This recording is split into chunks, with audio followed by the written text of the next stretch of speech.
नमस्कार। मैं धनंजय कुमार द नागरिक में आपका स्वागत है।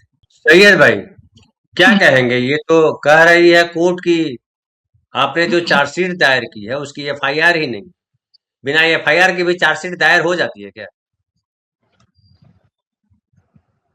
सभी पैनलिस्ट को मेरा नमस्कार।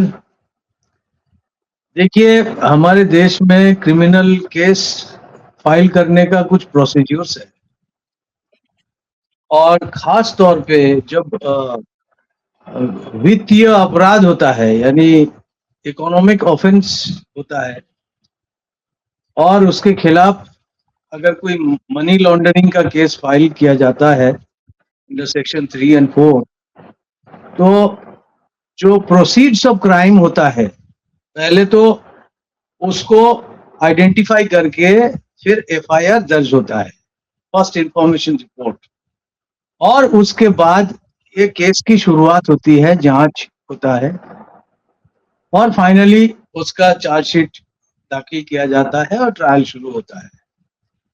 लेकिन ये जो कंप्लेंट है, ये ईडी ने जो मनी लॉन्ड्रिंग का चार्ज लेके आए इनके खिलाफ, नेशनल हेराल्ड के खिलाफ, ये एक प्राइवेट कंप्लेंट के ऊपर जो सेक्शन 200 हमारे जो सीआरपीसी है, क्रिमिनल प्रोसीजर कोड, उसके सेक्शन 200 के तहत इसको दायर किया गया। और फाइनली देखिए, जो जज साहब है, जस्टिस गोगने साहब, विशाल गोगने साहब, उन्होंने बिल्कुल जो कानून का जो प्रावधान है उसी के हिसाब से इनको आज ये फैसला सुनाया कि भाई, this case is not maintainable, क्योंकि इसका जो आधार होना चाहिए था, that is first information report.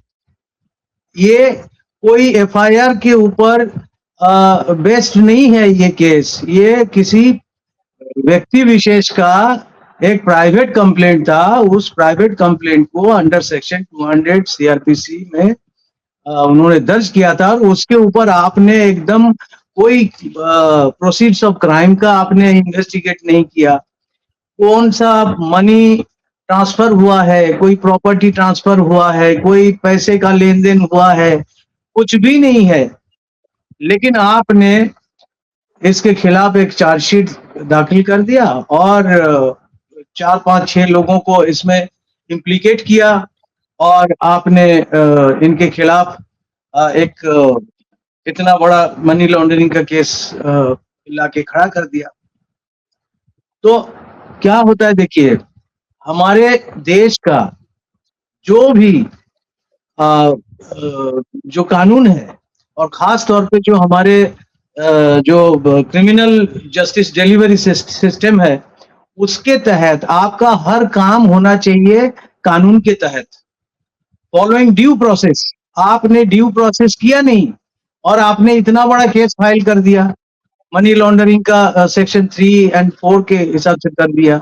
अरे भाई, आपका अगर एलिगेशन है कि ये जो एजेएल है, एसोसिएटेड जर्नल्स लिमिटेड, उसका इलीगल ट्रांसफर हुआ है, इसका इलीगल ट्रांसफर अगर हुआ है तो आप वो बताइए ना।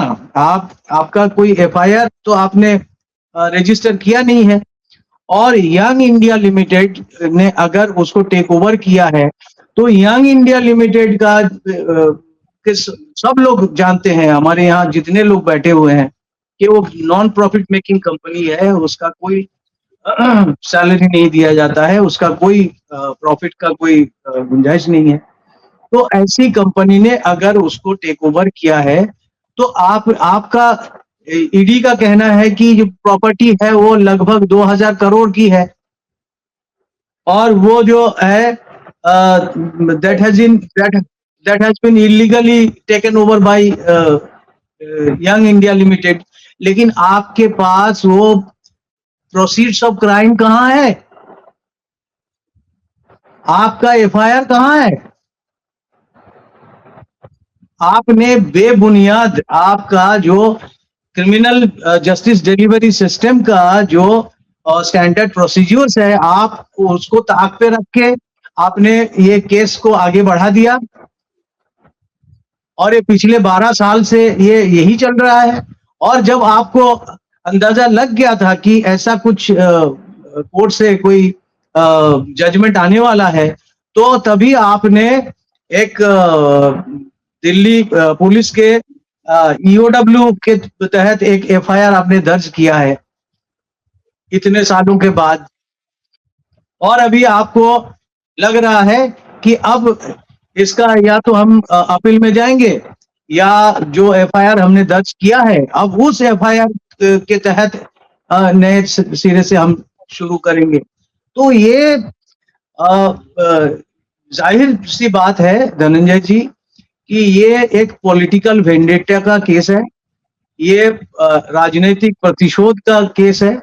इनके पास कोई सबूत नहीं है, इनके पास कोई प्रोसीड्स ऑफ क्राइम नहीं है जिसके बेसिस पे जो स्टैंडर्ड प्रोसीजर्स को फॉलो करना था उन्होंने कुछ नहीं किया और ड्यू प्रोसेस किए बिना इन्होंने इतना बड़ा केस किया और आज उसका नतीजा जो है, आज कम से कम राउज एवेन्यू कोर्ट के जज साहब ने कम से कम उन्होंने जो भी राय आज दिया है उससे जो लॉ अबाइडिंग लोग हैं, जो कानून को तवज्जो देने वाले लोग हैं, जिनको अभी भी कानून के ऊपर भरोसा है, कोर्ट के ऊपर भरोसा है, उनका विश्वास बढ़ेगा और आगे आने वाले दिनों में लोगों का विश्वास जो है वो सुनिश्चित होगा।